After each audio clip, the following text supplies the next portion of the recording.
Module 8 review solutions on similarity and using dilations to prove similarity. All right, so we want to dilate this particular parallelogram. It is, however, centered at the origin. So I'm going to be able to take my 4 ordered pairs and multiply them by my scale factor of 1/3. Multiplying by 1/3 is the same thing as dividing by 3. So if I divide this by 3, I'm going to end up with 1 and -2. Dividing by 3 will end up with 3 and -1. Dividing by 3, 3 and -3. And dividing by 3, 1 and -4. I know the scale factor is less than 1, so this should be a reduction. This figure should be pulled in toward our center, and it'll be significantly smaller with the scale factor of 1/3. So let's plot them and see. C is at 1, -2, C prime. D prime is at 3, -1. I'm sorry, I plotted that at 1, -1. 1, -2 is C prime. D prime is at 3, -1. E prime is at 3, -3. And F prime is at 1, -4. These sides should run parallel to the original sides, and they do. FE and F prime, E prime are parallel, and the sides themselves should be 1/3 of the original side. The original side is 6. 6 divided by 3 does give us 2, okay? All right, now number 2, the difference is the dilation is centered at the ordered pair 5, 7. The scale factor is 3, so it should be an enlargement, and we're just gonna multiply our movements by 3. So here are our original ordered pairs. Pay attention, the origin's down here, and it's centered at 5, 7. There's my center of dilation. I'll go ahead and start with N. Right now I have to just go up 2 to get to N.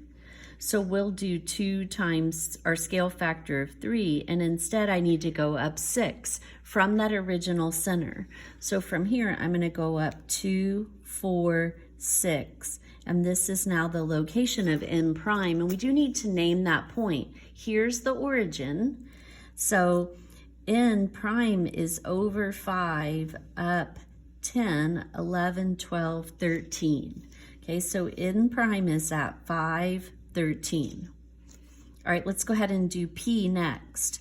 Currently, P is up 1 and over 3. So we have to go up 1 and over 3. Instead of doing that, we're going to multiply each of those movements by 3. 1 times 3 is 3. 3 times 3 is 9. So instead, we're going to go up 3 and write 9 from the center, moving in the same direction, right? So from here, I'm going to go up 1, 2, 3, and over 1, 2, 3, 4, 5, 6, 7, 8, 9. And that'll put me out here for P prime, and that's the ordered pair. This is 10, 11, 12, 13, 14. So 14 for the X coordinate, and we're up as high as 10. So P prime is at 14, 10. And then finally M prime, from the center, I have to go down 2 and left 1. We want to multiply both of those movements by 3. So instead we'll go down 6 and left 3 from the center. Down 1, 2, 3, 4, 5, 6, and left 1, 2, 3. And that will put M prime down here at the ordered pair 2 and 1. Okay? Using my straight edge, connecting that, this triangle should be 3 times as long with respect to the side links. And remember that that each of the sides are 3 times as long. They're running parallel to the original sides. My scale factor is 3. 3 times 3, or 9 of these little triangles would fit inside of the big, but there's our dilation. All right, what are we doing here? We're going from rectangle RSTU to R prime S time. We're going in this direction. Can see that it's getting smaller, so that's definitely a reduction. In order to get our scale factor, we can just do the new divided by the original, or the original times the scale factor is how you get the new. Just match up a couple of corresponding values. So when we divide by 8, 2 eighths reduces down to 1/4 is our scale factor, or you could write that as the decimal 0.25. So how do you calculate scale factor? You do end up doing the new value divided by the original value. Okay, so it's the original value times the scale factor gives you the new value, but because every time you solve that equation, you're doing that, you just have to do the new divided by the original. Okay, all of these dilations, number 5, are centered at the origin, so we will just be multiplying by our scale factor every time. So we're going to multiply this by 4, it becomes 20 and negative 12. Multiplying by a half, cutting it in half, so we're really dividing by 2, 0 and 4. Multiplying by 3, we'll end up with negative 3 and 33. Multiplying by a fourth is the same as dividing by 4. Divide by 4, you get negative 1. Divide by 4, you get negative 5. Dilating, multiplying by 1/3 is dividing by 3. 6 divided by 3 is 2, and that'll be negative 3. And we're dilating by a scale factor of 2. We're going to multiply, but we're at the origin, so the origin is the center. It doesn't move. 2 times 0 remains 0. All right, in class, we did have you change the letters so that they match. We want to know simply the scale factor, so we're going from small to large.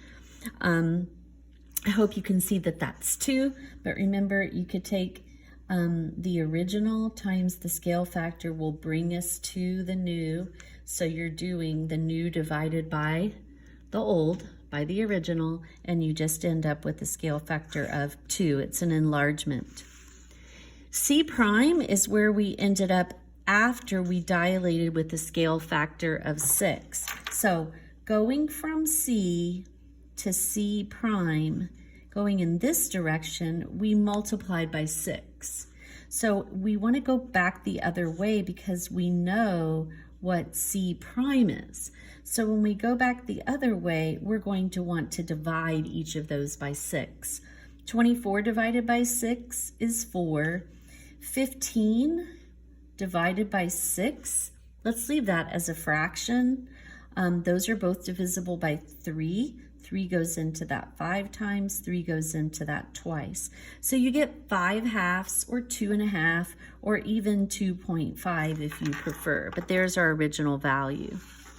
Okay, we're looking for a sequence of transformations that will give us figures that are similar but not congruent.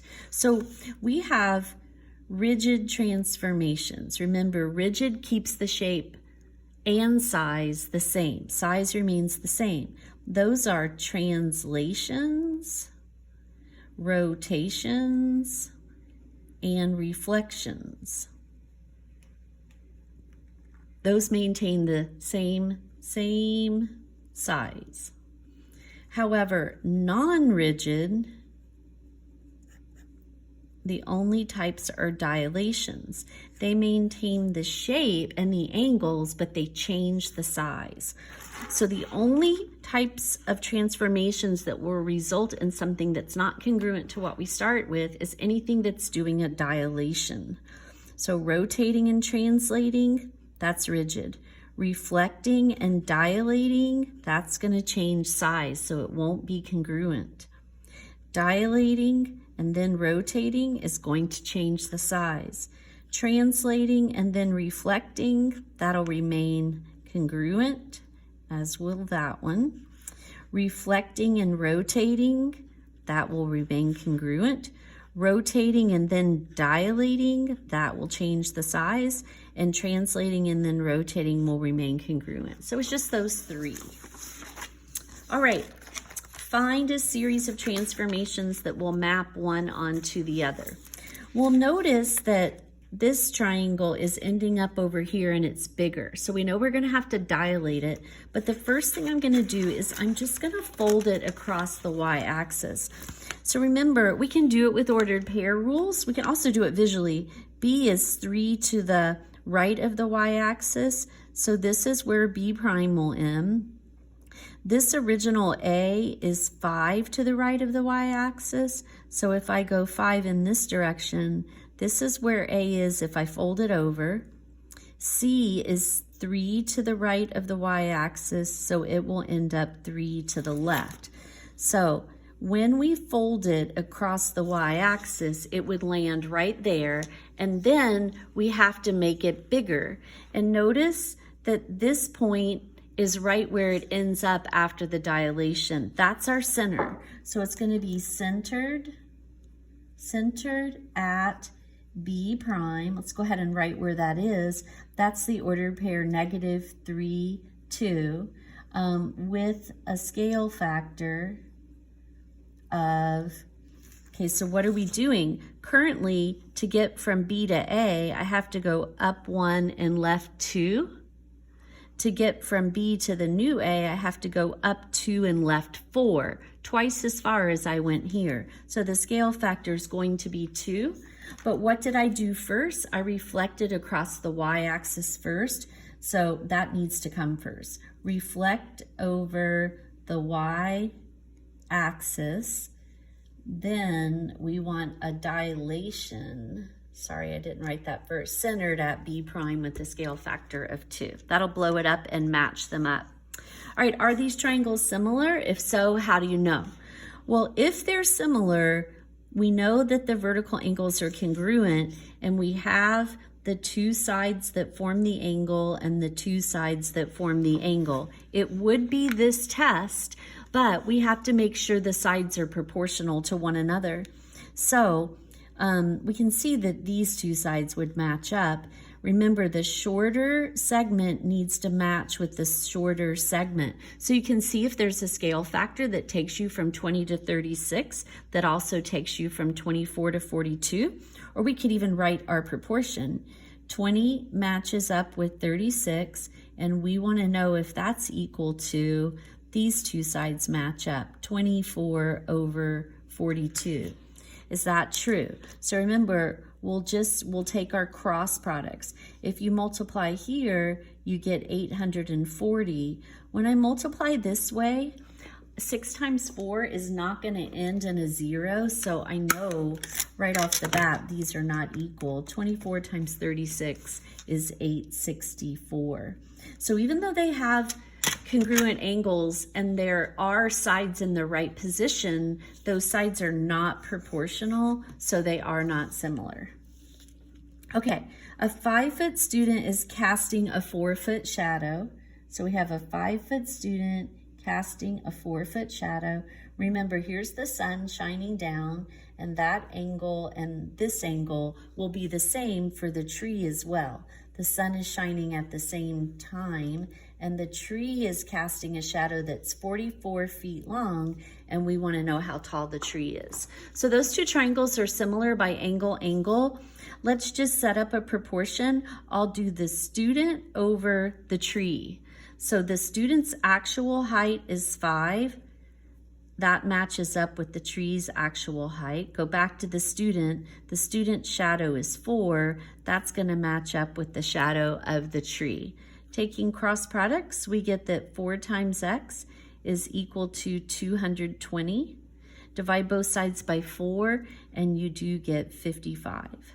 Okay, so that's 55 feet. That's the height of the tree. That's what we were looking for. All right, in this example, Jeremy is standing, so his shadow is overlapping the shadow of the flagpole. Let's just draw our two triangles. We have Jeremy. We know he's 72 inches tall. I could work with, oops, sorry. I could leave that in inches if I wanted to. If I did that, my flagpole measurement would be in inches, and then I could convert it to feet. It does want the measurement in feet, and since he's 72 inches tall, 72 divided by 12, we know he's 6 feet tall. I'll go ahead and use 6, okay? So he's 6 feet tall with an 8-foot shadow. We want to know how tall the flagpole is standing, and the flagpole is the 16 feet plus 8 more. The flagpole has a shadow of 24. We can set up proportions. Maybe you can just see that 8 times 3 gives me 24, so 6 times 3 will give me that measurement. But again, I could do the student over the flagpole. So the student's height is 6, the flagpole's what we're looking for. The student's shadow is 8, the shadow of the flagpole is 24. If we take our cross products, kind of running out of room here, but 8 times x is equal to 6 times 24, which is 144, and 144 divided by 8 is 18. So either way you do it, you're going to get 18 feet for the height of the flagpole. Okay, can we prove the triangle similar, write the congruency statement? Well, we know nothing about any of the sides. Remember, our similarity statements are AA, SAS, and SSS. I know nothing about the sides, nothing about the sides. The only one that could work is AA. They do have a pair of vertical angles that are going to be congruent. And then we've got parallel lines, so we know we have congruent angles. So along this transversal, this angle and this angle are inside the parallel lines on opposite sides of that transversal. Those have to be congruent. The same thing is true along this transversal. This angle has to be congruent to that one. That's going to help me match up my parts. NPM. How is angle N marked? I put the single dot there. That matches up with B. Angle P is my vertical angle, and that's P in both triangles. And M, just making sure, is my 2-dot angle, and I've got 2 dots down there for C. And these are similar by angle. All right, we want to find the center of dilation and the scale factor. So when given a graph, remember that you can line up the original point and its image, line up 2 points and draw a line through them. The center is somewhere on that line. You definitely want to do this with a straight edge. Same thing, lining up E, and I'm really trying to focus on right there, that grid mark, because that dot's kind of big, right? The grid mark where those E's would intersect. Where they meet is our center of dilation, and you knew it had to be on the horizontal line that connected the F's. Here's the origin. So that is the ordered pair, -3, and we're up 5, 6, 7. It's located at -3, 7. And you can see it's an enlargement, right? The primed triangle is the larger of the two. Let's just focus on F since it's horizontal. How do I get from the center to F? That original movement was 2. The original movement times the scale factor gives me my final movement, which is 2, 4, 6, 8, 10.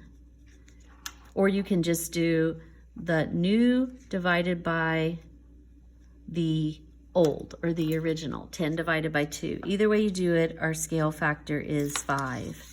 Okay, same thing, only this time notice that the prime is the smaller, so our answer will be a fraction. We're going to reduce it. Let's carefully line up our points again. The center is somewhere on that line, but the Z's are horizontal. So it looks like they're hitting right there. Let me just go ahead and carefully line up my Y's in order to do that. And there we go. There's our center. So the origin is here. The center is at 5, 6, 7, 8 on the x-axis, sitting on the x-axis. And then from there, let's look at our Z's. So to get from the center to the original Z, the original movement, or the old movement, was 2, 4, 6, 8, 9. So the original times the scale factor gives me the new movement, 2, 4, 6. Or you can just do new 6 over old 9. I'm going to have to divide by 9. 6 over 9 reduces down to 2/3 for our scale factor. Okay. Looking at these two triangles, ABC can be mapped onto FDE. We'll notice that I have a right angle that's congruent. This one's 54. If I subtract those from 180, that does leave me with 36. So I have a pair of congruent angles. So these are going to be similar by angle, okay? And if I wanted to move one on top of the other to show that they were similar, the shape is the same. Dilations and rigid motions preserve what? Preserve means to keep. It doesn't change. Dilations change the length of the sides. Congruency is not maintained because dilations change the length, the size. So it has to be angle measures. The angle measures are the same whether you make the triangle larger or smaller. So that was B. And then 18, these two triangles are similar by, and we already said that was going to be A, the angle similarity test. Okay, we want to find X. You can kind of ignore 1/2 of this problem and maybe just zoom in on the right triangle. This is a right angle, this is a right angle. So we know this is a right angle over here as well. So if you look at this triangle, the right angles are congruent and these angles are congruent. So these two triangles are similar by angle. Specifically, just for the practice, the one I'm looking at on the left is BCD. I went from the unmarked to the right to the double marked angle. The unmarked is F, the right angle is H, and the double marked angle is G. I could use that statement to set up my proportion. I'm going to do big triangle over small triangle. So 3 from the big matches up with 2 in the small. That's equal to 5, which is the hypotenuse in the big, over X, which is our missing hypotenuse in the small. Take cross products. 3 times X is equal to 10. Divide by 3, and 10 is not evenly divisible by 3, and I don't want you to give me a repeating decimal. Let's just leave it as, let me write that differently. Let's just leave it as the improper fraction 10/3. All right, you're reducing a graphic to fit it on a science report. You want it to be 4 centimeters tall, and the copy is 15 centimeters wide and 20 centimeters tall. So I drew this one, should be taller than it is wide. What scale factor should you use to reduce the graphic? Well, however I go from 20 to 4 is the same way I want to go from 15 to that missing side. Well, if I take 20 and divide by 5, that'll give me 4. Dividing by 5 is the same as multiplying by 1/5. So our scale factor is 1/5. What's the area of the new graphic going to be? Well, divide 15 by 5, and that's going to leave you a rectangle that's 4 by 3. To find the area, we just want to do the base times the height.